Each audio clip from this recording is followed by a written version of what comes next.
वालेकुम everyone. Okay guys, हम आज स्टार्ट करने लगे हैं गाउट, जो हमारा लास्ट टॉपिक है हमारे बोन एंड जॉइंट पैथोलॉजी के लेक्चर्स का, बिकॉज हमने सारे इंपॉर्टेंट टॉपिक्स को कवर कर दिया। This is the important topic and the last topic which are going to cover. बहुत ज्यादा हमने सुना हुआ है गाउट के बारे में कि यूरिक एसिड की डेपोजिशन हो जाती है, खासतौर पर जो आपके बिग टो है पाँव का, उसके जो जॉइंट है उसमें, तो उसको हम गाउट कहते हैं। बिल्कुल यही कहते हैं।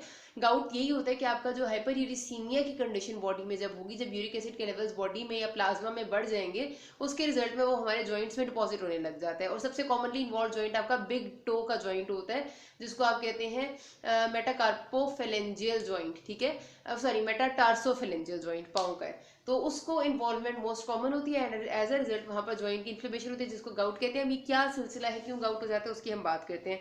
जो आपके नॉर्मल प्लाज्मा यूरिक एसिड की हमने बात की, तो पहले यूरिक एसिड का नॉर्मल लेवल पता होना चाहिए। फीमेल्स में इट इज 2.4 to 6 मिलीग्राम पर डेसीलीटर, मेल्स में 3 to 7 होता है। अगर एवरेज सा ले लें तो आपका ये बन जाता है ऑलमोस्ट 2.8 से लेकर 6.8 मिलीग्राम पर डेसीलीटर, ठीक है। मतलब आप अलग अलग याद रखें तो ज्यादा बेहतर है। हम ये कह लेते हैं कि 6.8 मिलीग्राम पर डेसीलीटर अगर हायर रेंज है, मतलब जो मैक्सिमम लिमिट है, इससे जब भी ज्यादा होगा बॉडी में यूरिक एसिड, तो उसको हम लेबल करेंगे हाइपर यूरिसीमिया। लेकिन वो आपकी गाउट की डेवलपमेंट के लिए सफिशिएंट नहीं होगा। अगर मैं कहूँ कि एक बंदे का यूरिक एसिड सपोज 7.2 है मिलीग्राम पर डेसीलीटर, तो डेफिनेटली ये बहुत थोड़ा सा एलिवेटेड है, उस बंदे को गाउट नहीं होगा, लेकिन उसे हाइपर यूरिसीमिया जरूर होगा। लेकिन अगर आपका यही लेवल 10 या उससे ज्यादा है, तो डेफिनेटली आहिस्ता आहिस्ता गाउट की फॉर्मेशन और यूरिक एसिड की डेपोजिशन स्टार्ट हो जाएगी। अब यूरिक एसिड चीज क्या है ये देख लेते हैं, ये कहाँ से आता है। हमारे पास uric acid is a waste product. किस चीज का वेस्ट प्रोडक्ट है? हमारी बॉडी में there are two type of nitrogenous bases, purines and pyrimidines, ठीक है। ये प्यूरीन्स एक होती है जो डबल रिंग नाइट्रोजनस बेसिस होती है, और एक पिरिमिडीन्स होती है जो सिंगल रिंग होता है, ठीक है। ये ऐसे डबल रिंग होता है प्यूरीन्स का।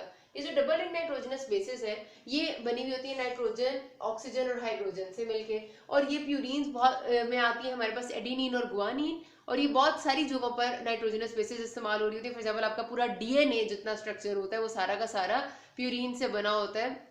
आपके जो ब्लड सेल्स हैं उनमें आपकी प्यूरीन बेसिस बहुत ज्यादा इस्तेमाल होती है। मतलब बहुत सारी जगह पर ये बिल्डिंग स्ट्रक्चर होती है हमारी बॉडी का प्यूरीन, ठीक है। जब जब प्यूरीन की डिग्रेडेशन होगी तो वेस्ट प्रोडक्ट यूरिक एसिड बनेगा, ठीक है।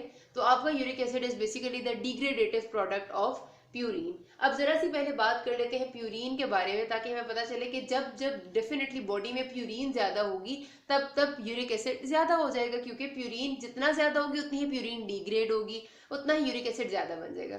तो प्यूरीन की जो सिंथेसिस बॉडी में हो रही है वो कुछ इस तरह से है कि वो दो पाथवेज में हो रही है। एक हमारे पास ये तरीका होता है कि हमारे पास ये जो ऑलरेडी सपोज मेरी एक डीएनए है, डीएनए में आपको पता है कि बहुत ज्यादा प्यूरीन और पिरिमिडीन बेसिस होती हैं। किसी डीएनए की ब्रेकडाउन हुई है किसी सेल के, और उसने रिलीज किया है अपने डीएनए की ब्रेकडाउन के बाद प्यूरीन बेसिस उस सेल ने रिलीज कर दिए हैं। वो purine basis intact purine basis है, और उन्हीं से मतलब वो जाहिर सी बात है थोड़ी बहुत टूटी है, थोड़ी बहुत ठीक बनी हुई है, कुछ इस किस्म की बेसिस उसने रिलीज किए हैं। उन्हीं बेसिस, उन्हीं प्यूरीन बेसिस को जो ऑलरेडी बनी हुई है ऑलमोस्ट, उन्हीं को यूज करके दोबारा से प्यूरीन बेसिस पूरी पूरी सिंथेसाइज हो जाए, तो उसको हम कहते हैं सैल्वेज पाथवे।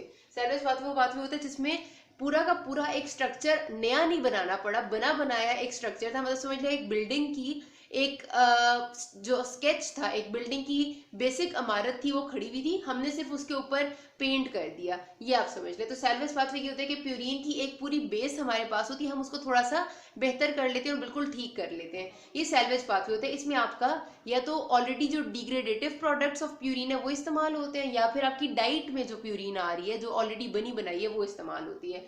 जो डिनोवो पाथवे सिंथेसिस है प्यूरीन का, उसमें हमारे पास आता है कि हमने प्यूरीन को बिल्कुल नया सिंथेसाइज करना है नाइट्रोजन, ऑक्सीजन और हाइड्रोजन से। हमारे पास कुछ भी नहीं है, हमारे पास सिर्फ ये एटम्स है, नाइट्रोजन है, ऑक्सीजन एटम है और हाइड्रोजन एटम है, और हमारे पास कुछ भी नहीं है। हमने इन एटम्स को जोड़ के एक पूरी नई बेस सिंथेसाइज करनी है, उसको कहते हैं डिनोवो पाथवे।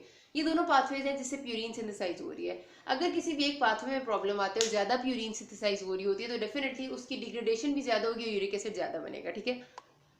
तो इन शॉर्ट हमारे पास अगर हम कहते हैं कि यूरिक एसिड सिंथेसाइज ज्यादा हो रहा है, इसका मतलब ये कि कहीं ना कहीं पर प्यूरीन सिंथेसाइज ज्यादा हो रहा है, चाहे वो डिनोवो पाथवे के जरिए है या सैल्वेज पाथवे के जरिए।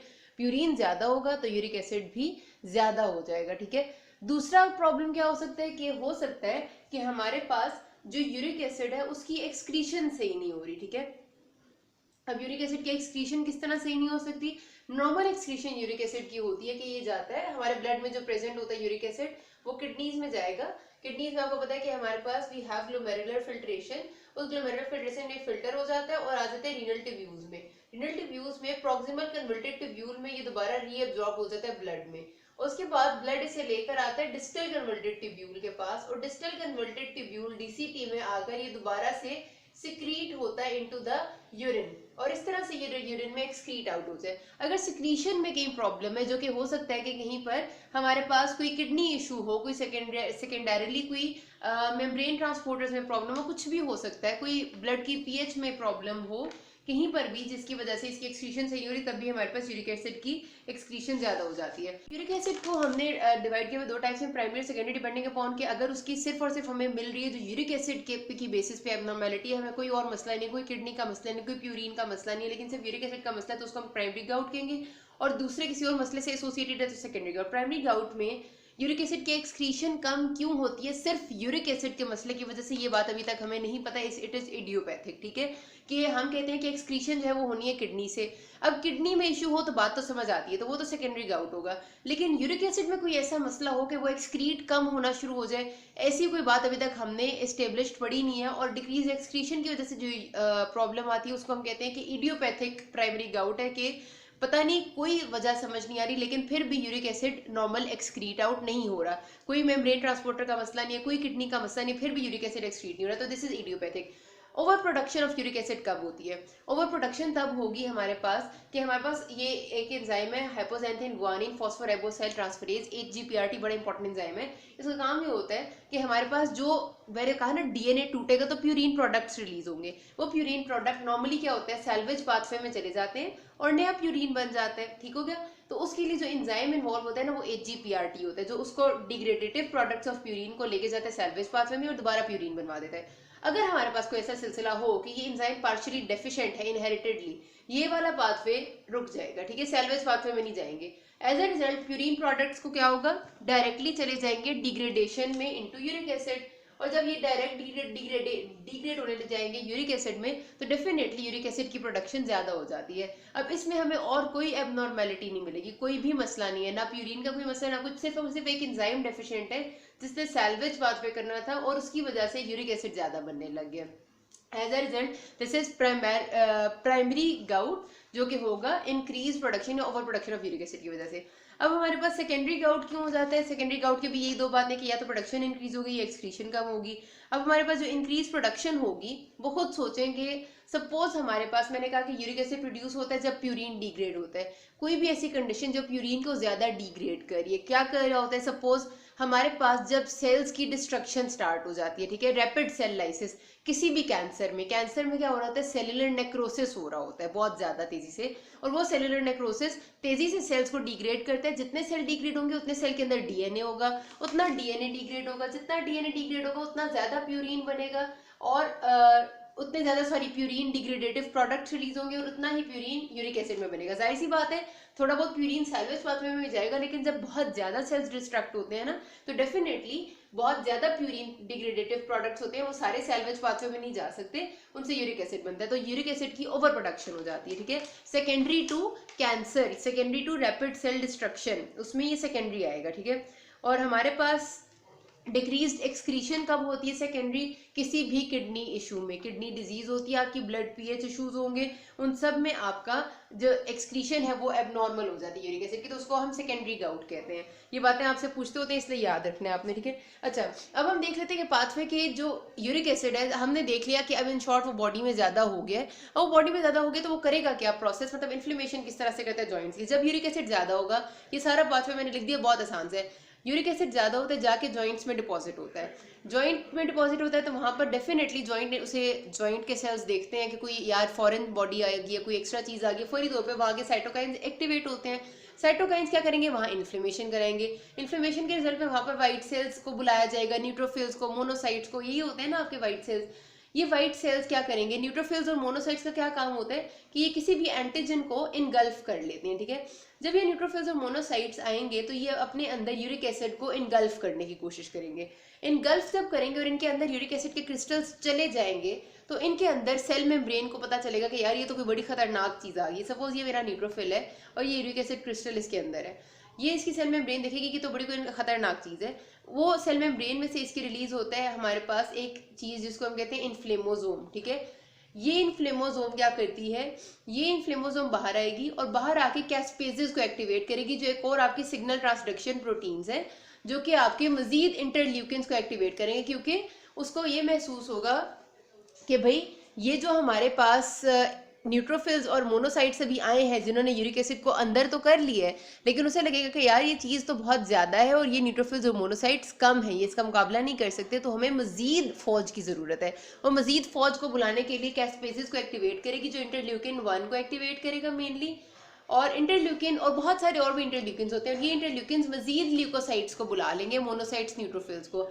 ये मोनोसाइट्स न्यूट्रोफिल्स जब बहुत ज्यादा हो जाएंगे तो डेफिनेटली सारे के सारे सेल्स जितने भी इन्फ्लेमेटरी मीडिएटर्स हैं वो रिलीज करेंगे, जिनमें एराकिडोनिक एसिड है, जिनमें आपके प्रो इन्फ्लेमेटरी मीडिएटर्स में यू हैव साइटोकाइंस हैं, प्रोटीएजेस हैं, और जितने भी सारी चीज़ें होती हैं। आपको पता है कि ये सारी इन्फ्लेमेशन जो होती है किसी भी जगह पर, जाहिर सी बात है वहाँ पर एडीमा करती है, वहाँ पर सेलुलर डिस्ट्रक्शन भी करती है, वहाँ पर वेस्कुलर इंगॉर्जमेंट भी होती है as a result of this all inflammation. अब इन्फ्लेमेशन के रिजल्ट में क्या होता है, अगर हमारा एंटीजन खत्म हो जाएगा तो तब तो इन्फ्लेमेशन सेटल कर जाती है, लेकिन अगर हमारा जो एंटीजन है वो खत्म नहीं हुआ, सपोज अगर इन्फ्लेमेशन तब भी अगर हमारा एंटीजन तब भी खत्म नहीं होता, और जाहिर सी बात है जब यूरिक एसिड की एब्नॉर्मैलिटी और यूरिक एसिड एलिवेटेड है तो वो खत्म तो नहीं होगा, तो क्या होगा कि हमारे पास बॉडी को कहती है कि मैं कोई और मैकेनिज्म भी एक्टिवेट कर लूं जो कि उस एजेंट को खत्म करने में शायद हेल्प आउट कर दे।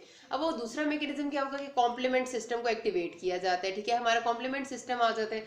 कॉम्प्लीमेंट सिस्टम भी वहां पर आ जाएगा जब इन्फ्लेमेटरी मीडिएटर्स भी वहां पर आ गए हैं, क्रॉनिक इन्फ्लेमेशन भी चल रही है, तो ये सारा का सारा कुछ आपकी डेफिनेटली जॉइंट की मेम्ब्रेन्स के लिए, जॉइंट के स्ट्रक्चर्स के लिए डैमेजिंग होता है, और वहां पर आपके बिल्कुल एक्यूट आर्थराइटिस के सिम्टम्स आने लग जाते हैं। और यही चीज जब बार बार होती है, एक दफा तो हुआ एक्यूट आर्थराइटिस का सिम्टम आया, जॉइंट इन्फ्लेम हुआ, टेंडर हुआ, पेनफुल हुआ, बात खत्म होगी। अब यूरिक एसिड का लेवल कंट्रोल में नहीं है, बार बार ये एपिसोड चल रहा है, और ये बहुत सिंपल सब एपिसोड है। आसान लफ्जों में कहूँगा तो यूरिक एसिड आया और इन्फ्लेमेशन हुई है, ठीक है, इन्फ्लेमेशन के एंड में कॉम्प्लीमेंट भी एक्टिवेट हो गया और मेम्ब्रेन डैमेज, आसान तरीन ये तरीका है, ठीक है। अच्छा, अभी सारे मेम्ब्रेन डैमेज वाला एपिसोड बार बार हो रहा है क्योंकि यूरिक एसिड फिर एलिवेट हो रहा है, फिर एकदम आता है, डिपॉजिट होता है, फिर होता है, बार बार रिजल्ट जब होती है ना इस तरह से ये सारा सिलसिला, तो आपके पास जो क्रिस्टल्स ऑफ यूरिक एसिड है वो साथ along with the inflammatory exudate वहां पर पक्के पक्के जॉइंट को ऐसे सराउंड सा कर लेते हैं। उन क्रिस्टल्स को जो आपके बनते हैं वहां पर यूरिक एसिड के एग्रीगेट्स और इन्फ्लेमेटरी टिश्यू, उस सारे को हम टोफाई कहते हैं, ठीक है, सिंगल होगा तो टोफस, मल्टीपल होता है तो टोफाई।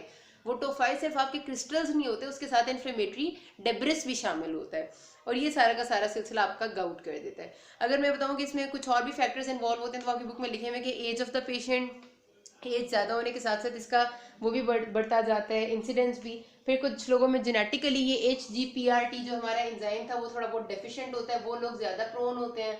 फिर ओबीस लोग हो गए या अल्कोहल वाले लोग, उन लोगों में ज़्यादा टेंडेंसी होती है, ठीक है। अच्छा, मॉर्फोलॉजी बहुत इंपॉर्टेंट है। आपके पास सिनेरियो आता होता है, पेशेंट प्रेजेंट किया आपके पास एक एक्यूट इन्फ्लेमेशन ऑफ जॉइंट के साथ, और हमेशा वो यही राइट बिग टो ही इन्वॉल्व करते हैं। आप बताएं उस पेशेंट को क्या हुआ है, तो डेफिनेटली उसको गाउट हुआ है और उसके मॉर्फोलॉजिकल पैटर्न्स पूछते हैं। ये चार आपको ऐसे फिंगर टिप्स पे याद होने चाहिए, बहुत आसान है। सबसे पहले क्या होगा, वही बातें सारी जो मैंने आपको बता दी। सबसे पहली पिक्चर में आपके पास एक्यूट आर्थराइटिस आएगा जो पहली बार होगा, ठीक है, जिसमें you will have neutrophils, monocyte, inflammatory mediators और फलानी फलानी फलानी लाइक बहुत सारी बातें, ठीक है। अच्छा, उसके बाद हमारे पास जब ये एपिसोड्स बार बार होंगी तो मैंने आपको बता दिया कि उस वहां पर इन्फ्लेमेटरी डेब्रिस, वहां पर आपका जो क्रिस्टल्स ऑफ यूरिक एसिड है वो पक्के डिपॉजिट होंगे, वो जॉइंट कैविटी को पूरा सराउंड करने लग जाएंगे, उसको हम कहते हैं क्रॉनिक टोफेशियस आर्थराइटिस।